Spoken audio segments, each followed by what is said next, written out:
I'm Kate Geranios, and I'm the Executive Director of the Missoula Humane Society, and we're here in the cat room at our current shelter, which is located on Clark Fork Drive.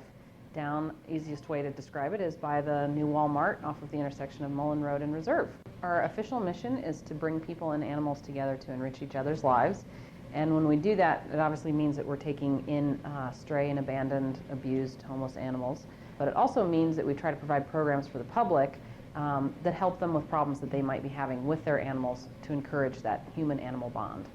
We are not a city-county funded agency. We're totally a nonprofit, so we rely solely on donations, and we have an open admissions policy, which means we take any animal that's brought to us, and we do that by asking for a lot of donations and hoping that people come to our fundraising events.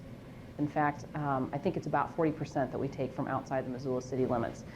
We take dogs, cats, puppies, kittens. We also take wildlife, but we don't keep it here. We send it to licensed rehabilitators. And then we take guinea pigs, rats, mice, your variety of small, what we call pocket pets, but sort of small caged pets. We ask that people that are bringing animals in, bring them in between the hours of noon and 5. If people are bringing their own animals in, which accounts for about 50% of the animals we get in, the more information we have about those pets, the easier it will be for us to place them later. So we know if they like children, we know if they get along with other dogs or they get along with cats. And that helps us to find a more appropriate placement for them. If people have stray animals, they're welcome to bring those in during the same hours. And there is no charge to bring a stray animal to us. We do, of course, ask for a donation because that's how we keep the doors open, but there isn't a charge to do that. When animals come to the shelter, everybody receives vaccinations, wormings. We check their ears for ear mites, make sure that they don't have any fleas or lice or any kind of parasites. I would say the average amount of time that we keep cats would be less than the average amount of time that we keep dogs, simply because we get a lot more cats than dogs into the shelter. So for cats, it would probably be 3 weeks to a month, and dogs would probably be closer to a month to 6 weeks. And we base the decisions on who we are able to keep to adopt on their general temperament, their past history, their physical and emotional health. We don't believe in keeping animals if they're showing any extreme signs of stress when they're caged. When people are interested in adopting, the best way to do it is to come in. Well, they can visit our website actually, which is www.missoulahumanesociety.org. So we always have a list of pets that are available there, although the best way to do it is to come in and visit with the animals. It's always good to stop at the front counter and tell us what you're looking for, or even better, fill out our adoption paperwork, which is called a matchmaking form, and that just tells us what you're looking for in a pet, in terms of whether you want one that's already got some training, how much activity level you like, and then we can help to point you in the right direction of the pet that might best suit your lifestyle.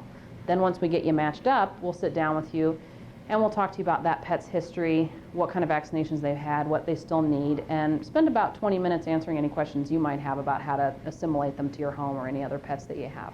We have 2 different types of foster programs. One is if you are interested in adopting, but you're not quite sure that this is the right animal for you, or you have other pets at home and you want to make darn sure that they're going to get along, we'll do a 2-week trial foster period. And what that means is we'll send the animal home with you for a maximum of 2 weeks and kind of help you through that adjustment period just to make sure everything's okay.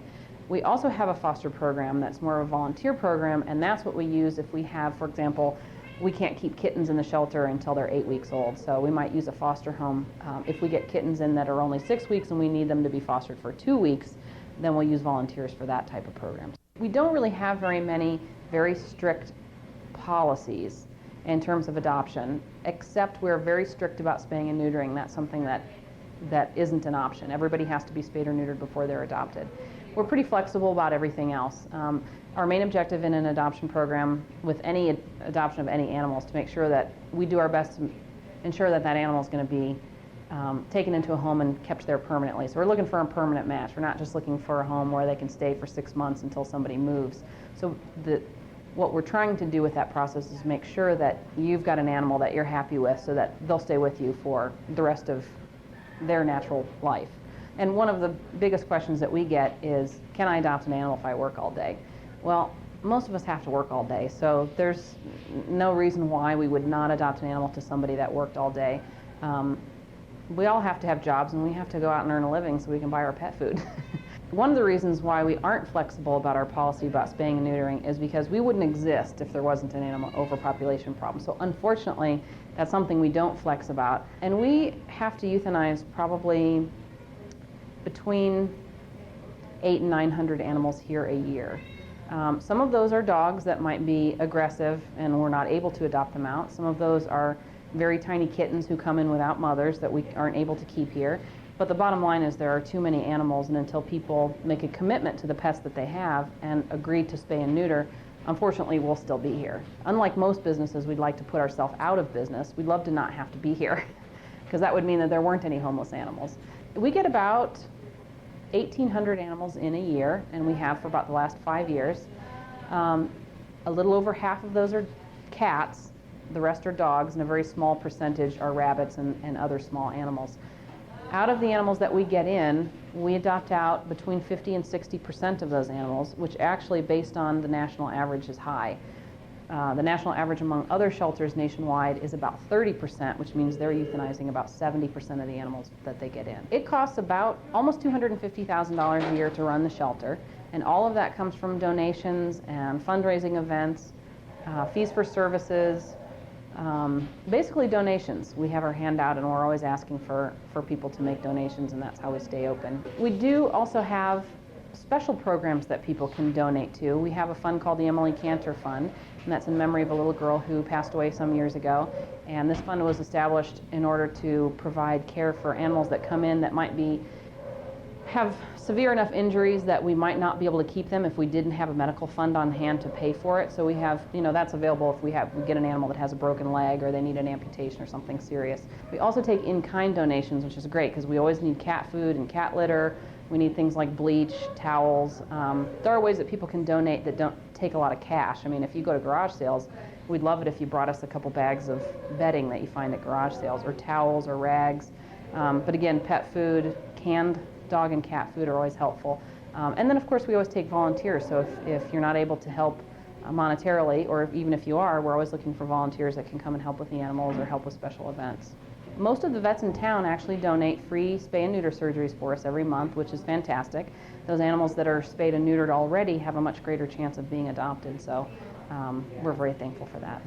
We do cage sponsorships, which is a really neat option, and those can be done in honor or memory of a person or a pet, and we have all sorts of varieties of, you can donate anywhere from $30 to $150 and get a variety of cage sizes and types, so that's another fun way to donate. We are actually in the process, just beginning a capital campaign for a new building, which we're very excited about because we've been here at this location for 40 years, and if you get any shots of the building, you'll see that it's definitely seen better days. The floors are very slanted, we have big cracks in the walls. We just basically don't fit in this building anymore after 40 years. So we'll be looking forward to letting everybody know probably in a few months all sorts of ways that they can help and come to an event or buy a brick and support the shelter that way. So that's very exciting. So we're open from noon to 5 Tuesday through Saturday. That's when we do adoptions and also accept animals. They can also visit our website at MissoulaHumaneSociety.org or give us a call at 549-3934. On May 31st, we have our annual Ken Shugart Humanitarian Award and Silent Auction.